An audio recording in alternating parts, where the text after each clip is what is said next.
আসসালামু আলাইকুম সুপ্রিয় দর্শক শ্রোতা, আমরা চলে এসেছি মৌসুমীর কাছে। মৌসুমী আমাদের পেজের ভিডিও নিয়মিত দেখে এবং সে আমাদেরকে মেসেজ দিয়েছিল যে তার মনের মতো একটা পাত্র চাই। সো এই কারণ হচ্ছে তার সাথে আমরা দেখা করতে চলে এসেছি। অনেক দিন পরে আসলে দেখা করতে আসলাম, তো তার কাছ থেকে জানবো যে সে কেমন পাত্র তার পছন্দ, কেমন মনের মানুষ সে খুঁজছে এই বিষয়টা, এবং তার ফ্যামিলিতে কে কে আছে। আসসালামু আলাইকুম আপু, ভালো আছেন আপনি? হ্যাঁ, ভালো আছি।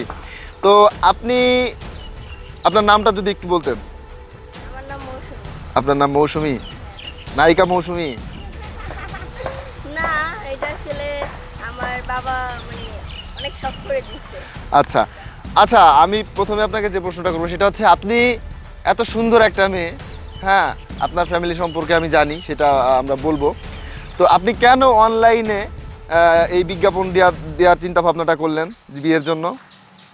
আসলে আমাদের পাড়ায় তো অনেক রকমের অনেক ছেলেরা আছে দেখি। হ্যাঁ, হ্যাঁ, তো ফলো করি, সবার পছন্দ না। আর পছন্দ হয় না। এটা তো কথা যে আমার ইচ্ছা যে অনলাইন থেকে রিলেশন করে হোক বা ইন্টারভিউ দিয়ে হোক, হ্যাঁ হ্যাঁ, আমি অনলাইন থেকে বিয়ে করব। অনলাইন থেকে বিয়ে করবেন।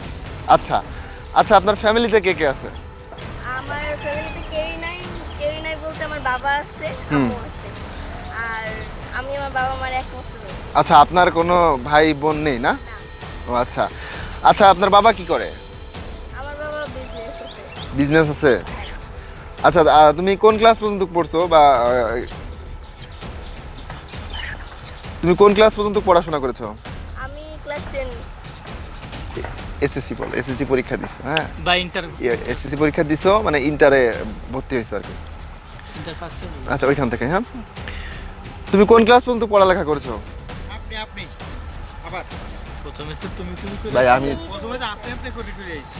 প্রথমে তুমি বলছো ভাই। ভাই সমস্যা নাই, ইন্টারভিউ তো সমস্যা নেই। আচ্ছা আচ্ছা, মৌসুমী আপু, তুমি কোন ক্লাস পর্যন্ত পড়ালেখা করছো?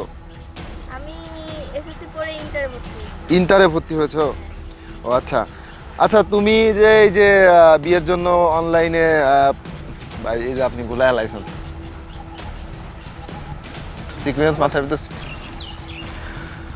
আচ্ছা আপু, তুমি কোন ক্লাস পর্যন্ত পড়ালেখা করেছো?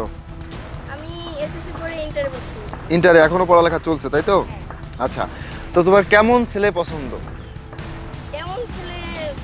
ছেলে হ্যান্ডসাম থাকতে হবে। হ্যাঁ। আর মোটামুটি মানে ভালো একটা জব থাকতে হবে, মানে মোটামুটি না, ভালো একটা জব থাকতে হবে। তো ছেলে হ্যান্ডসাম হতে হবে, মোটামুটি ভালো একটা জব থাকতে হবে। এখন বিষয় হচ্ছে যে তোমাদের তো টাকা পয়সার অভাব নাই, আমি যতটুকু দেখলাম। এই যে এই বাসাটা তোমাদের না? হ্যাঁ, এই বাড়িটা আমাদের। এই যে এই বাড়িটা তো, জায়গাটাই আমাদের। হ্যাঁ, এই বাড়িটা, এই জায়গাও তোমাদের?